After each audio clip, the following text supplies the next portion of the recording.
Hi hello மக்களே, இந்த video கொஞ்சம் பாருங்க. ஒருத்தர் வந்து கட்டுப்பாடு பத்தி நம்ம தமிழ்நாடு வந்து கட்டுப்பாடா இருக்குதுன்னு சொல்லிட்டு பேசிட்டு இருக்கிறாரு. அது என்ன கட்டுப்பாடுன்னு எனக்கு தெரியல. கொஞ்சம் பாருங்க. இளைஞர்கள் அதிகமா கூடுனா அவங்களை கட்டுப்படுத்த முடியாது, கட்டுப்பாடு இருக்காது அப்படின்ற ஒரு பிம்பம் இப்ப வந்திருக்கு.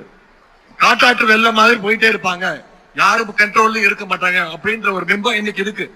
அவங்களை யாரும் கட்டுப்படுத்த முடியாதுன்னு சொல்லுவாங்க. ஆனா நம்முடைய கழக இளைஞரணியினர் அப்படி கிடையாது. மிகுந்த கட்டுப்பாடு மிக்கவர்கள் என்பதற்கு இங்க கூடியிருக்கக்கூடிய இந்த கூட்டம் சாட்சி. கட்டுப்பாடு இல்லாம 1 லட்சம் இல்ல 1 கோடி இளைஞர்களை திரண்டாலும் அதனால யாருக்கும் எந்த பயனும் கிடையாது. கட்டுப்பாடை பத்தி பேசிட்டு இருக்கிறாரு.